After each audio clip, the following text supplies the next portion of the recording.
ये दो शख्स को आज लाए थे कोर्ट के अंदर और बड़ा बंदोबस्त भी था पुलिस लोगों का, काफ़ी भीड़ थी और वहाँ पे उन्होंने 7 दिन की पुलिस कस्टडी रिमांड की मांग की थी। उसमें जो तपास करने वाले जो ऑफिसर है वो भी हाजिर थे और वहाँ पे सरकारी वकील की पहले बहस हुई, बाद में मैंने उसका जवाब दिया। उसके अंदर मेरा कहना इतना था कि एफआईआर जो यानी जो बेस रहता है कौन सी भी केस का, एफआईआर के अंदर ये आरोपी का कहीं जिक्र नहीं है, कहीं उनका नाम नहीं है, जिससे उनको बिला वजह यहाँ अटक किया गया है।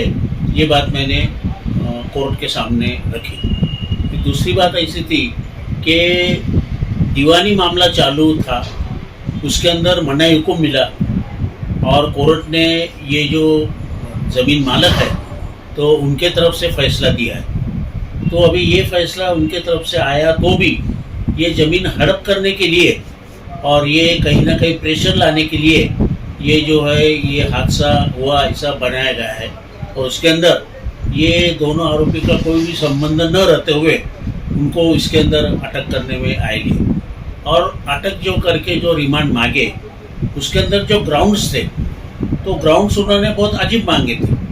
उसमें ग्राउंड क्या था कि वो आदमी जो शख्स है तो उसको एडमिट किए अपोलो हॉस्पिटल में। अभी वो एडमिट किए तो उसका आरोपी का उसके और तलाश करने में उसका कोई संबंध आता ही नहीं है। फिर दूसरा था कि भाई जो मोटरसाइकिल उसका हमको रजिस्ट्रेशन नंबर होना। अरे भाई रजिस्ट्रेशन नंबर होना आरटीओ के पास जाओ तुम और वहाँ से रजिस्ट्रेशन नंबर लो। आरोपी का उसके अंदर कोई दखल आती नहीं है। और उन्होंने जो सीसीटीवी फुटेज जो था तो वो कोर्ट के सामने रखे ही नहीं। अभी सीसीटीवी फुटेज के अंदर हमको जो है मालूमात मिली तो उसके लिए आरोपी का कोई संबंध ही नहीं है, वो बताए भी नहीं गए। और अगर वो रहते तो फिर उनका नाम क्यों नहीं आया एफआईआर के अंदर? पहली खबर में नाम आने को होना था। तो ये ऐसे सब बातों का जिक्र हुआ और ये महत्व की ये जो पॉलिटिकल जो क्लाउड है यानी जो पॉलिटिकल प्रेशर है, फिरियादी बहुत फेमस आदमी है तो इसलिए ये लोगों को फंसाया गया है। और जो काउंटर केस हुई है वो काउंटर केस के बारे में कुछ भी नहीं है। और मैंने बताया कि रात में 2 बजे अगर अटक किए, 2 बजे से लेके तो अभी 13 घंटे हुए, तो 13 घंटे के अंदर वो पुलिस के ताबे में थे तो पुलिस से क्यों पूछपरछ की नहीं? फिर ऐसा नहीं है कि कोर्ट ने कस्टडी देना और फिर ही पूछपरछ करना, वो कर सकते थे पूछपरछ, तो उन्होंने कोई पूछपरछ की नहीं, इंक्वायरी की नहीं। ये सब ऐसी बातें रखें और कोर्ट ने शनिचर तक यानी 1 तारीख तक उनको पुलिस कस्टडी रिमांड मंजूर की। अच्छा, आपके मुताबिक अभी तक जो केस रखा गया है वो बेसलेस नजर आ रहा है आपको? बिल्कुल बेसलेस।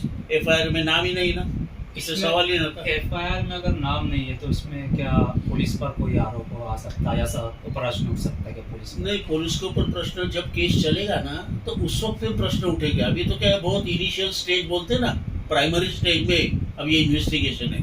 जिससे अपन पुलिस को इतना ही बोल सकते हैं कि भाई तुमने सीसीटीवी फुटेज क्यों कोर्ट के सामने रखे नहीं, फिर तुमने जो काउंटर केस है उसके कागजात क्यों आपके सामने रखे नहीं।